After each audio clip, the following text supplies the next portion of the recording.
Hi friends, welcome back. भाई Boeing ने F-15X का अपना ऑफर भेजा, फाइनल होगा है क्या मतलब? देखते हैं। चलो देखते हैं, वीडियो शुरू करते हैं। वीडियो शुरू करने से पहले अगर आप चैनल पर नए हो और आपने अभी तक सब्सक्राइब नहीं किया तो जल्दी से पहले सब्सक्राइब के बटन और बेल आइकन को क्लिक कर लो ताकि आपको हमारे सारे न्यू वीडियोस के नोटिफिकेशन मिल जाएं जैसे हम अपलोड करें। अगर आपको वीडियो पसंद आता है प्लीज लाइक एंड शेयर। चलिए शुरू करते हैं। नमस्कार दोस्तों, स्वागत है आपका हिंदी नॉलेज शो में। तो दोस्तों, अगर आप सालों से MRFA डील का इंतजार कर रहे हैं कि कब भारत MRFA डील फाइनल करेगा जिसके तहत हमें 114 लड़ाकू विमान खरीदने हैं जो कि बहुत ज्यादा जरूरी है भारतीय वायुसेना के लिए, उस डील पर सबसे बड़ी खबर आ गई है 2024 की।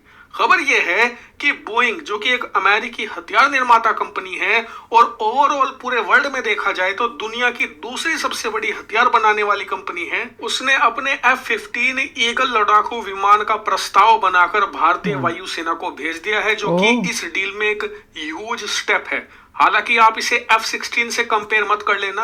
F-16 एक छोटा लड़ाकू विमान है जो कि सिंगल इंजन के साथ आता है। ये F-15EX है जो कि डबल इंजन के साथ आता है, और इसकी सबसे खास बात यह है कि आज तक का इसका रिकॉर्ड है कि इसने बहुत सारे युद्ध लड़े हैं। चाहे आप इराक का युद्ध ले लो, इसके अलावा सीरिया का युद्ध ले लो, या फिर इजराइल का युद्ध हो, बहुत सारे युद्ध इसने लड़े हैं और आज तक कोई भी दुश्मन देश इसे मारकर नहीं गिरा पाया है। जी हाँ, इसका ये रिकॉर्ड है कि इसे बैटल में यानी कि युद्ध के मैदान में मारकर नहीं गिराया गया, इसीलिए इसे कई बार अजय लड़ाकू विमान भी कहा जाता है। तो यानी ये लड़ाकू विमान तो शानदार है, लेकिन अब बोइंग ने जो प्रस्ताव भारतीय वायुसेना को भेजा है ना, वो तो और भी ज्यादा जबरदस्त है। एक बार को इस प्रस्ताव ने राफेल को पीछे कर दिया है। कैसे? चले मैं आपको बताता हूँ। दरअसल जैसा कि मीडिया रिपोर्ट्स में बताया गया है, बोइंग ने भारत को कहा है कि अगर आप इस F-15 लड़ाकू विमान को लेते हो ना, तो कंपटीशन में जितने भी लड़ाकू विमान हैं, चाहे वो सुखोई 30 या 35 हो,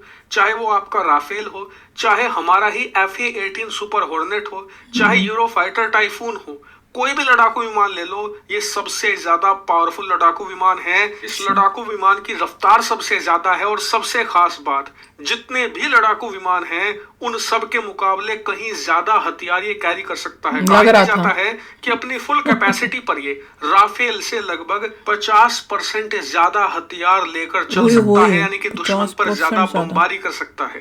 उससे भी खास बात, जितने भी कंपटीशन में लड़ाकू विमान हैं उन सब में ये सबसे ज्यादा सस्ता पड़ेगा। इतना ही नहीं, बोइंग ने यह भी कहा है कि आपके जो राफेल है, इसके अलावा दूसरा लड़ाकू विमान है यूरोफाइटर टाइफून, इन दोनों के मुकाबले तो बहुत ही ज्यादा कम कीमत होगी इसकी। और सबसे खास बात, बोइंग ऑफर ये भी दे रहा है कि फर्स्ट डे से आपके पास जितने भी आपके देसी हथियार है, जैसे कि अस्त्रा मिसाइल हो गई, ब्रह्मोस हो गई, वो सब आप इसमें लगा सकोगे फर्स्ट डे से। और उससे भी बड़ी बात ये कह रहा है बोइंग कि हम इसमें इंडिया स्पेसिफिक इन्हांसमेंट भी करने को तैयार है, जैसे कि आपके हिसाब के जो एवियोनिक्स हैं वो इसमें लगाएंगे। इसके अलावा जो कम्युनिकेशन सिस्टम है वो भी आपके हिसाब का इसमें दिया जाएगा। और इसका सबसे बड़ा फायदा ये होगा कि युद्ध के मैदान में मान लीजिए राफेल हमें भेजना है, साथ में F-15 भेजना है, इसके अलावा तेजस भी हमें भेजना है, तो हम तीनों को भेज पाएंगे। तीनों आपस में बहुत आसानी से इंटीग्रेट हो जाएंगे, कुछ भी फर्क आपको पता नहीं चलेगा। लेकिन इस हथियार की एक ऐसी बात है जिसने भारतीय वायुसेना को सीरियसली सोचने पर मजबूर कर दिया है,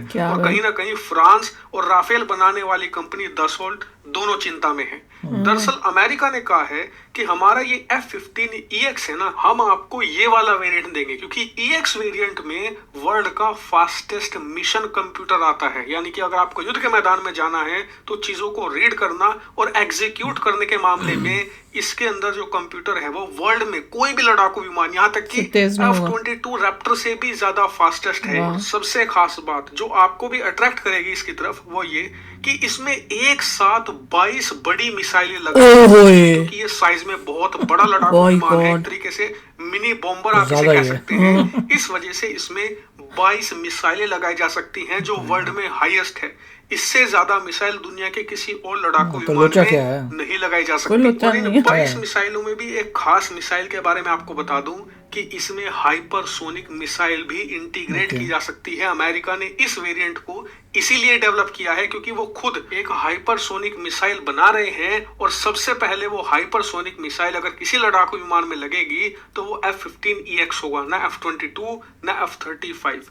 F-15EX में सबसे पहले हाइपरसोनिक मिसाइल लगेगी और भारत को यही वेरिएंट ऑफर किया जा रहा है। और हाँ, आपका जो सबसे बड़ा कंसर्न होगा टेक्नोलॉजी ट्रांसफर का, तो अमेरिकी सरकार और बोइंग दोनों कंफर्टेबल है इसकी टेक्नोलॉजी ट्रांसफर करने के लिए। तो ये मैंने आपको पूरा प्रपोजल बता दिया है। तो अब सवाल उठता है कि क्या भारत को ये खरीदना चाहिए या नहीं। तो देखिए, चाहिए तो ले लो, अट्रैक्टिव है, लेकिन मेरे हिसाब से इसमें निर्णय भारतीय वायुसेना को करना होगा कि उन्हें किस प्रकार का लड़ाकू विमान चाहिए, क्योंकि राफेल को अगर आप देखें तो वो एयर टू एयर में बहुत ही ज्यादा सुपीरियर लड़ाकू विमान है। उसे ज्यादातर इस्तेमाल किया जाता है एयर टू एयर लड़ाई में, आपको दुश्मन के लड़ाकू विमान को मारकर गिराना है। वहीं F-15EX बहुत ही ज्यादा अलग है, इसे आप पहलवान मानकर चल सकते हो। इसका काम है अगर आपको किसी दुश्मन देश पर चढ़ाई करनी है, उसका जो डिफेंस सिस्टम है आपको पूरी तरीके से तोड़ देना है, उसका सुरक्षा कवच तहस नहस करना है, तो आप F-15 इसे आप मिनी बॉम्बर कह सकते हो। इसी वजह से इसमें 22 मिसाइलें लगाई जाती हैं ताकि जिस देश में घुसे वहां का जो डिफेंस है वो पूरी तरीके से तबाह कर दे। उसके बाद जो पीछे वायुसेना और थल सेना आ रही है उन्हें समस्या ना हो। हालांकि ये एयर टू एयर में बढ़िया है, इसीलिए तो आज तक इसे युद्ध के मैदान में मारकर नहीं गिराया जा सका। तो यानी कि दोनों लड़ाकू विमान राफेल भी F-15 भी शानदार है, लेकिन डिसाइड वायुसेना को करना है कि उन्हें कौन सा इस्तेमाल करना है, क्योंकि दोनों के यूज थोड़े से अलग हैं, थोड़ी सी डिफरेंसेस हैं, बाकी दोनों शानदार हैं। हालांकि आपका इस पर क्या मानना है, कमेंट करके बताइएगा।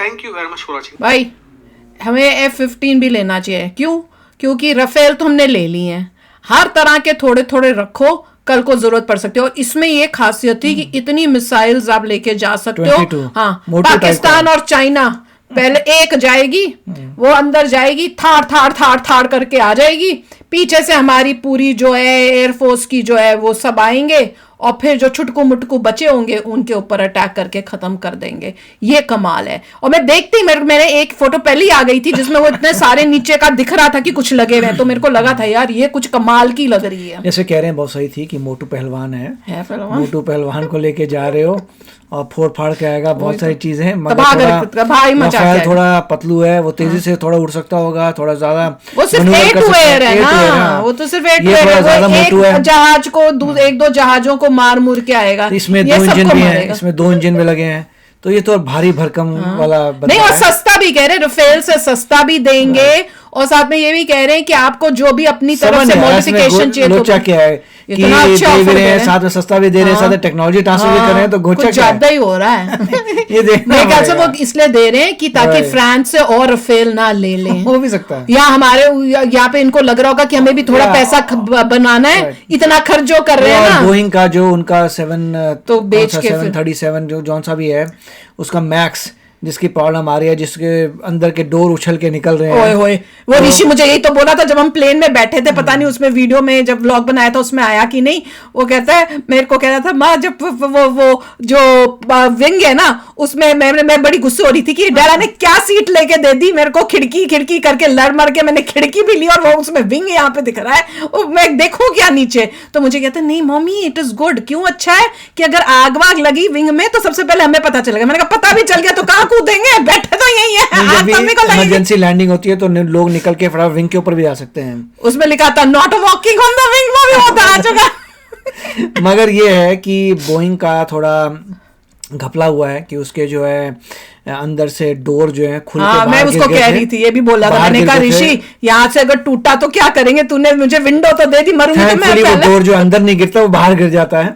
तो मेरे को भी ले जाएगा, बाहर गिरते हैं लोग, तो ऐसे कह रही थी पकड़ लेना, खींच लेना। उसकी वजह से एयरबस थोड़ी आगे हो गई है, अब बोइंग थोड़ा पीछे हो गया है, और बोइंग कोशिश कर रहा है कि अपने जो भी लॉसेस हैं उसे कर पाए। तो हो सकता है ये सब बेच बाच के वो सोचे हुए कंपनसेट करेंगे। नहीं, और साथ में और पैसे भी तो कमाने हैं ना यूएसए को। बिल्कुल, इतना जो खर्चा कर रहे हैं दूसरी लड़ाइयों में उनको दे रहे हैं, यूक्रेन को, इजराइल को, तो उसका भी तो उन्हें कुछ करना होगा। और ये भी होगा कि फ्रांस की तरफ ज्यादा ना जाए इंडिया हमसे। मगर वही बोइंग जो है प्राइवेट कंपनी है, वो गवर्नमेंट की कंपनी नहीं है, तो वही है कि कंपनी पैसा बना, कंपनी को पैसा बनाना है। वो सोच रहे कि फ्रांस को कोई डील की जगह हमको फायदा हो जाए, बोइंग को फायदा हो जाए। पर था तो भैया प्लेन तो अच्छा था। इतने सारे मिसाइल्स देख के पाकिस्तान की अब हवा में जाएगा वो तो वहीं पे बेहोश हो जाएंगे। इसमें मेन पॉइंट ये है, जैसे इंडिया जो है, इंडिया की गवर्नमेंट है, ठीक है, इंडिया की गवर्नमेंट बना रही है तेजस को, जो भी बना रहे हैं वो गवर्नमेंट से अलाइंड है, मगर यहाँ पे प्राइवेट कंपनीज बनाती हैं। हाँ बिल्कुल। तो आप बताओ लेना चाहिए कि नहीं लेना चाहिए, ठीक है। तो चलो चलते हैं, मिलेंगे नेक्स्ट वीडियो में बहुत ही जल्द। Till then take care and bye bye. तो अगर आप मेरे इस चैनल पे नए हो तो जल्दी से सब्सक्राइब के बटन को हिट करो और बेल आइकन को क्लिक करो, ताकि आपको मेरा जब नया वीडियो मैं लगाऊं आपको उसके बारे में जल्दी से पता चल जाए।